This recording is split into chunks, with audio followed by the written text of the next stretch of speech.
Brought to you by NVC bearing, भारताची पहिली bearing उत्पादक।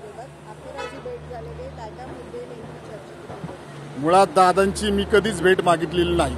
आदरणीय दादांबरोबर मी गेले 10 वर्ष राष्ट्रवादी काँग्रेस पक्षाचा मित्रपक्ष म्हणून काम करत होतो। यानंतर आदरणीय दादांबरोबर दादांनी ज्यावेळेस 2 राष्ट्रवादी काँग्रेस पक्ष झाले त्यावेळेस दादांबरोबर मी गेलो, परंतु दादा भारतीय जनता पार्टीमध्ये बरोबर असल्यामुळे मी स्वतः निर्णय घेतलेला आहे त्यावेळेस।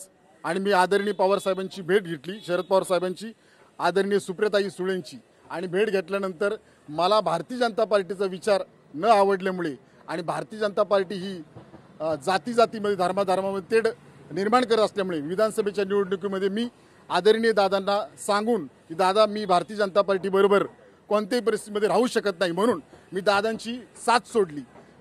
रिपब्लिकन पार्टीमध्ये खरात पक्ष म्हणून, युती आघाडीचा पार्टनर म्हणून। पण नंतरच्या काळामध्ये आदरणीय पवार साहेब ताई यांच्याबरोबर मीटिंग झाली आणि त्यानंतर मी विधानसभेच्या निवडणुकीमध्ये राष्ट्रवादी काँग्रेस पक्ष, शरदचंद्रजी पवार पक्ष या पक्षाबरोबर आघाडी केली आणि त्या पक्षाच्या माध्यमातून विधानसभेमध्ये मी पूर्णपणे पाठिंबा दिला होता। त्यामुळे दादांची मी कोणतीही भेट मागत 6 महिने नव्हतो आणि भेट मागितली नाही।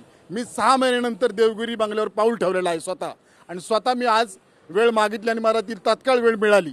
आणि आदरणीय दादांनी माझ्या बरोबर मी मागणी करण्यासाठी आलो होतो की जे संविधान का बदलावे हे पुस्तक एका स्वयंघोषित लेखकाने शिवाजी कोकणे नावाच्या लेखकाने पुस्तक लिहिलेलं आहे। या पुस्तकामध्ये डॉक्टर बाबासाहेब आंबेडकरांच्या संविधानाचा अपमान झालेला आहे, त्यामुळे पुस्तकावर बंदी घालण्यात यावी आणि या शिवाजी कोकणेवर तात्काळ देशद्रोहाचा गुन्हा दाखल करण्यात यावे अशी मी मागणी करण्यासाठी आलो होतो।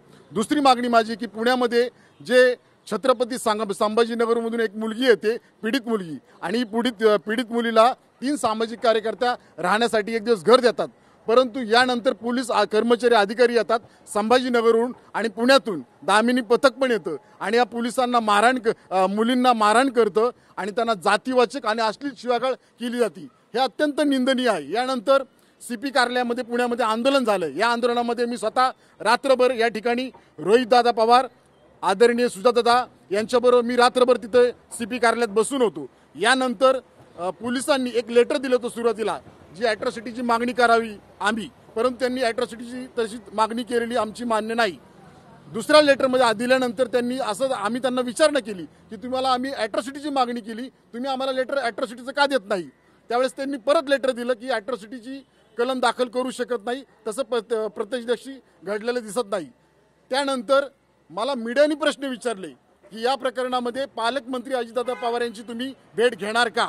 तर मी नक्कीच मीडियाला सांगितलं की मी जरी आदरणीय अजितदादा पवार बरोबर मी नसलो आघाडीचा मित्रपक्ष, तरी मी महाराष्ट्रातील दलित प्रश्नाच्या मुद्द्यावर कोणत्याही प्रश्नावर मी दादांची भेट घेऊ शकतो। आणि 6 महिन्यांनी मी वेळ मागितली, मला तात्काळ वेळ दादांची मिळाली आणि दादांनी माझ्याबरोबर 5 मिनिटं चर्चा केली। मला दादांनी 5 मिनिटं वेळ दिला आणि दादांनी मला आश्वासित केलेलं आहे की हे जे प्रकरण घडलेले आहे त्यावर माझं लक्ष आहे, नक्कीच मी जर दोषी असेल तर याच्यावर कारवाई केली जाईल, याची चौकशी चालू आहे असं मला आश्वासन दिलं।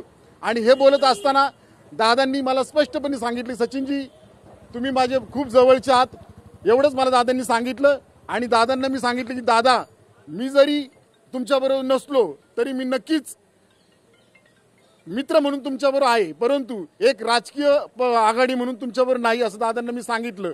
असं दादांची माझी चर्चा झाली।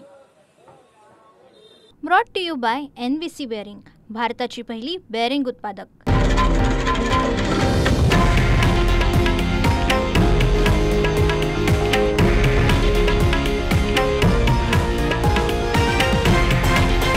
हे आहे देशातील नंबर 1 न्यूज नेटवर्क आणि आपण पाहत आहात TV9 मराठी, एकमेव।